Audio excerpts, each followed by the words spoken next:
Hi friends, welcome back to my channel. ನಾನು ಚೆನ್ನಾಗಿದ್ದೀನಿ, ನೀವೆಲ್ಲರೂ ಹೇಗಿದ್ದೀರಾ? ಇವತ್ತಿನ ವಿಡಿಯೋದಲ್ಲಿ ಚಾಂಗ್ಲೇರ ವೀರಭದ್ರೇಶ್ವರ ಜಾತ್ರೆ ಹೇಗೆಲ್ಲ ಇರುತ್ತೆ ಅಂತ ಈ ವಿಡಿಯೋದಲ್ಲಿ ತೋರಿಸ್ತಾ ಇದ್ದೀನಿ. ಇಲ್ಲಿ ನಾವು ದೇವಸ್ಥಾನಕ್ಕೆ ನಡ್ಕೊಂಡು ಹೋಗ್ತಾ ಇದ್ದೀವಿ. ಪ್ರತಿ ವರ್ಷವೂ ನಾನಂತೂ ದೇವಸ್ಥಾನಕ್ಕೆ ನಡ್ಕೊಂಡೇ ಹೋಗ್ತೀನಿ. ಹಾಗಾಗಿ ಈ ವರ್ಷವೂ ನಡ್ಕೊಂಡು ಹೋಗ್ತಾ ಇದ್ದೀನಿ. ನಡ್ಕೊಂಡು ಹೋಗಬೇಕಾದ್ರೆ ಸ್ವಲ್ಪ ಟೈಮ್ ಬೇಕಾಗುತ್ತೆ. ಹಾಗಾಗಿ ನಮ್ಮ ಅಮ್ಮ, ಅಪ್ಪ, ನಮ್ಮ ಹಸ್ಬೆಂಡು ಮತ್ತು ಪಾಪು ಇವರೆಲ್ಲ ಆಟೋದಲ್ಲಿ ಬರ್ತಾರೆ. ಅದಕ್ಕೆ ಅವರು ಆಮೇಲೆ ನಾನು ಸ್ವಲ್ಪ ನಡ್ಕೊಂಡು ದೇವಸ್ಥಾನ ಹತ್ತಿರ ಹೋದ್ಮೇಲೆ ಫೋನ್ ಮಾಡ್ತೀವಿ. ಅವರು ಆಟೋದಲ್ಲಿ ಬರ್ತಾರೆ. ನಮ್ಮಮ್ಮ ಅಡುಗೆ ಮಾಡ್ಕೊಂಡು ಬರ್ತಾರೆ ಊಟಕ್ಕೆ ಎಲ್ರಿಗೂ. ಚಪಾತಿ, ಬೆರಕೆ ರೊಟ್ಟಿ, ಮೊಸರು, ಅನ್ನ, ಪಲಾವು ಈ ಥರ ಏನೇನು ಬೇಕೋ ಅದೆಲ್ಲ ಅಡುಗೆ ಮಾಡ್ಕೊಂಡು ಬರ್ತಾರೆ. ಅವ್ರಿಗೂ ಸ್ವಲ್ಪ ಟೈಮ್ ಬೇಕಾಗುತ್ತೆ. ಅವ್ರು ಅಡುಗೆ ಮಾಡೋಷ್ಟೊತ್ತಿಗೆ ನಾವು ನಡ್ಕೊಂಡು ದೇವಸ್ಥಾನದ ಹತ್ತಿರ ಹೋಗ್ತೀವಿ. ದೇವಸ್ಥಾನದ ಹತ್ತಿರ ಹೋದ್ಮೇಲೆ ಫೋನ್ ಮಾಡ್ತೀನಿ.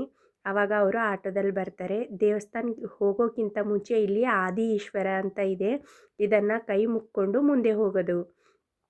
ಇಲ್ಲಿಂದ ಸ್ಟಾರ್ಟು ಅನ್ನೋ ಹಾಗೆ ಊರಿರುತ್ತಲ್ಲ, ಊರಿಂದ ಆದಿ ಈಶ್ವರನಿಗೆ ಕೈ ಮುಕ್ಕೊಂಡು ನಾವು ಪಾದಯಾತ್ರೆ ಸ್ಟಾರ್ಟ್ ಮಾಡಿದ್ರೆ ಇಲ್ಲಿಂದ ನಾವು ಬರ್ತಾ ಇದ್ದೀವಿ ದೇವರೇ ಅಂತ ಅರ್ಥ.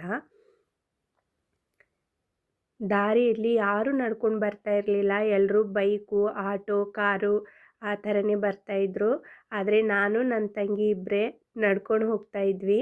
ಮತ್ತು ನಮ್ಮ ಅಪ್ಪ ಎಲ್ಲ ರೆಡಿ ಆಗಿಬಿಟ್ಟು ಇವಾಗ ಸೈಕಲ್ ಮೇಲೆ ಊಟ ತೊಗೊಂಡು ಹೋಗ್ತಾ ಇದ್ದಾರೆ. ನಾವು ಒಂದು ಅರ್ಧ ಗಂಟೆ ಬಂದ್ವಿ ಅನಿಸುತ್ತೆ. ದಾರಿಯಲ್ಲಿ ನಮ್ಮ ಅಪ್ಪ ಸಿಕ್ಕಿದ್ರು. ನಿಧಾನಕ್ಕೆ ಬಂದುಬಿಡಿ ಅಂತ ಹೇಳಿದ್ರು. ಸರಿ ಬರ್ತೀವಿ, ನೀವು ಹೋಗಿ ಅಂತ ಹೇಳಿದ್ವಿ. ಸೈಕಲ್ ಮೇಲೆ ಬ್ಯಾಗ್ ಕಾಣಿಸ್ತೈತಲ್ಲ, ಆ ಬ್ಯಾಗಲ್ಲಿ ಊಟ ಇದೆ. ನಮ್ಮಮ್ಮ, ನನ್ನ ಹಸ್ಬೆಂಡು, ಪಾಪು, ನನ್ನ ತಂಗಿಯರು ಎಲ್ಲ ಆಟೋದಲ್ಲಿ ಬರ್ತಾಯಿದ್ದಾರೆ. ನಾವು ದೇವಸ್ಥಾನದ ಹತ್ತಿರ ಬಂದ್ವಿ ಅಂತ ಫೋನ್ ಮಾಡಿದ್ವಿ. ಹಾಗಾಗಿ ಎಲ್ಲರೂ ಆಟೋದಲ್ಲಿ ಬಂದಿದ್ದಾರೆ. ಆಟೋದಿಂದ ಇಳ್ಕೊತಾ ಇದ್ದಾರೆ. ಹಾಗೆಯೇ ದೇವಸ್ಥಾನದ ಹತ್ತಿರ ಹೂ ಇತ್ತು. ಹಾಗಾಗಿ ಹೂ ಕೊಡಿಸ್ತಾ ಇದ್ದಾರೆ ನಮ್ಮ ಯಜಮಾನರು. ಇವಾಗ ನಾವು ಗುಂಡ ಮುಳುಗಕ್ಕೆ ಅಂತ ಗುಂಡದ ಕಡೆ ಹೋಗ್ತಾ ಇದ್ದೀವಿ. ಸ್ನಾನ ಮಾಡಿ ದೇವ್ರ ದರ್ಶನ ಮಾಡಿಕೊಂಡು ಆಮೇಲೆ ನಾವು ಅಗಿ ತುಳಿಯೋಕ್ಕೆ ಹೋಗಬೇಕು. ನೋಡಿ, ದೇವಸ್ಥಾನದ ಹತ್ತಿರ ಬಂದಿದ್ದೀವಿ. ಇಲ್ಲಂತೂ ಲೈನ್ ತುಂಬ ಇತ್ತು. ಡೈರೆಕ್ಟಾಗಿ ಹೋಗ್ತೀವಿ ಅಂತಂದರೆ ಒಬ್ಬರಿಗೆ 200 ರೂಪಾಯಿ ಅಂತೆ.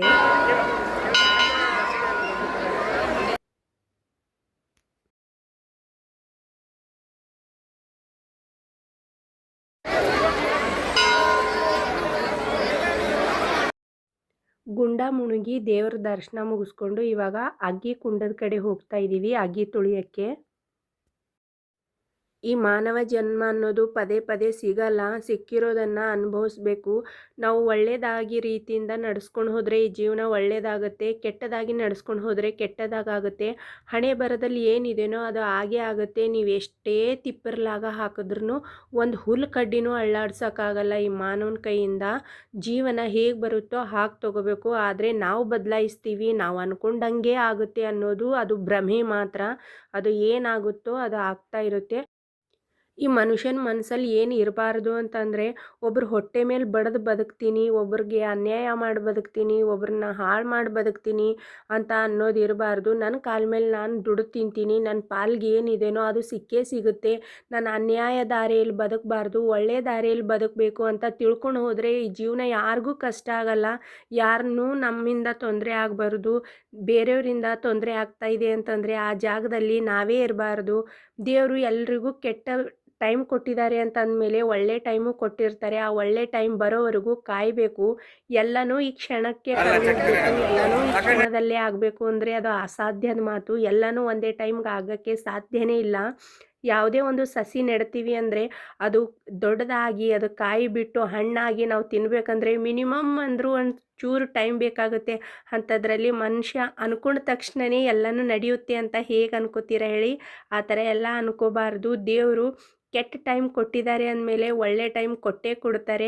ಆದರೆ ನಮ್ಮ ಆಲೋಚನೆಗಳು, ನಮ್ಮ ವಿಚಾರಗಳು, ನಮ್ಮ ಸುತ್ತಮುತ್ತ ಇರೋರು ಒಳ್ಳೆಯವರಾಗಿರಬೇಕು. ಅವರು ಒಳ್ಳೆಯವರಾಗಿ ಇಲ್ಲ ಅಂತಂದರೂ ನೀವು ಒಳ್ಳೆಯವರಾಗಿರಬೇಕು. ನಿಮ್ಮ ಮನಸ್ಸಲ್ಲಿ ಒಳ್ಳೆಯ ಅಭಿಪ್ರಾಯಗಳೇ ಇರಬೇಕು, ಒಳ್ಳೆಯ ಯೋಚನೆಗಳೇ ಮಾಡ್ತಾ ಇರಬೇಕು. ಮನಸ್ಸು ನೆನೆಸು ಮಹಾರುದ್ರ ವೀರಭದ್ರಗೆ, ದುಃಖಹಾರಕ ಸುಖಕಾರಕದಾಯಕ ಭದ್ರಗೆ. ಮನಸ್ಸು ನೆನೆಸು ಮಹಾರುದ್ರ ವೀರಭದ್ರಗೆ, ದುಃಖಹಾರಕ ಸುಖಕಾರಕದಾಯಕ ಭದ್ರಗೆ ಮನಸ್ಸು ನೆನೆಸು ಮಹಾರುದ್ರ. ಪೂರ್ವದಲ್ಲಿ ದಕ್ಷ ಶಿವಗೆ ಅಭ್ಯುತ್ಥಾನ ಬೇಡಿದ, ಕೊಡದಿರೆ ಕುಮತಿಯಿಂದ ಕುಟಿಲ ಆಡಿದ, ಶಿವನಿಂದ ಆಡಿ ಶೈವ ಭಕ್ತ ಕಾಡಿದ. ಇದು ವೀರಭದ್ರೇಶ್ವರ ತೇರು. ಬೆಳಗ್ಗೆ ಹೊತ್ತು ಜಾತ್ರೆ ಇರುತ್ತೆ, ರಾತ್ರಿ ತೇರಿರುತ್ತೆ.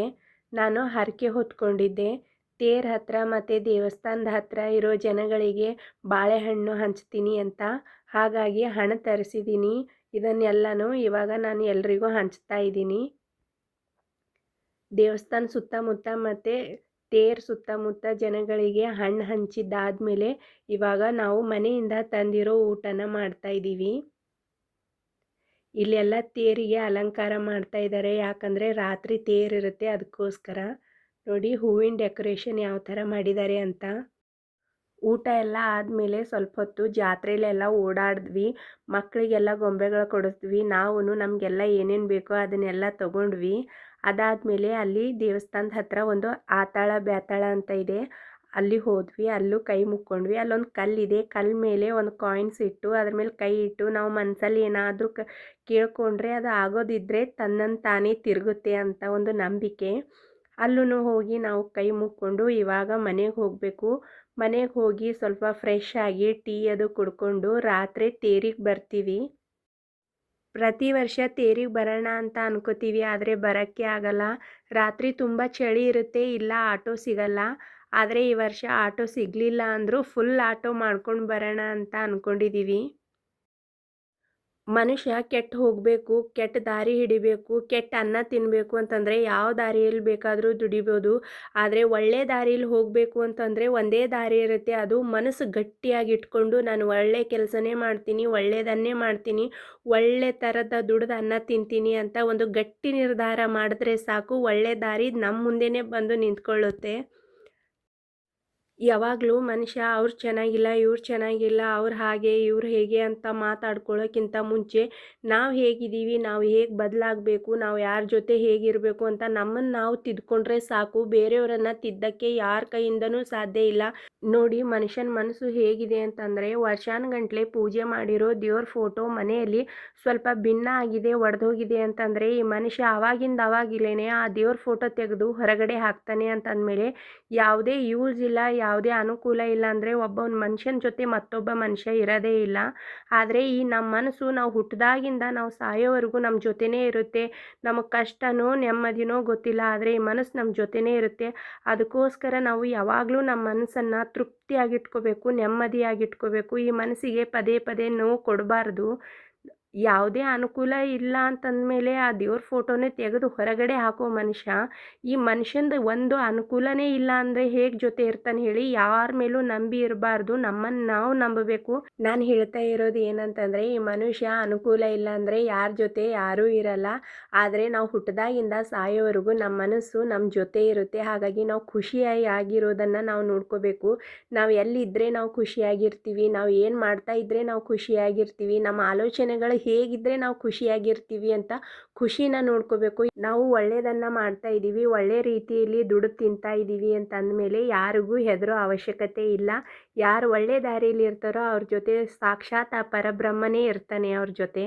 ನಾವು ಎಲ್ಲರೂ ಜುಕಾಲಿ ಆಡಿದ್ವಿ. ಅದಾದಮೇಲೆ ಪಾಪುಗೆ ಸ್ವಲ್ಪ ಆಟ ಆಡಿಸ್ದ್ವಿ. ಇದಾದಮೇಲೆ ಇವಾಗ ನಾವು ಮನೆಗೆ ಹೋಗ್ತೀವಿ. ಸ್ನೇಹಿತರೆ, ಇವತ್ತಿನ ವಿಡಿಯೋ ನಿಮ್ಗೆ ಇಷ್ಟ ಆದರೆ ದಯವಿಟ್ಟು ಲೈಕ್, ಶೇರ್, ಕಮೆಂಟ್ ಮಾಡೋದನ್ನು ಮರಿಬೇಡಿ. ಮುಂದಿನ ವಿಡಿಯೋ ಜೊತೆ ಮತ್ತೆ ಬರ್ತೀನಿ. ಮನಸ್ಸು ನೆನೆಸು ಮಹಾರುದ್ರ ವೀರಭದ್ರಗೆ, ದುಃಖಹಾರಕ ಸುಖಕಾರಕದಾಯಕ ಭದ್ರಗೆ. ಮನಸ್ಸು ನೆನೆಸು ಮಹಾರುದ್ರ ವೀರಭದ್ರಗೆ, ದುಃಖಹಾರಕ ಸುಖಕಾರಕದಾಯಕ ಭದ್ರಗೆ. ಮನಸ್ಸು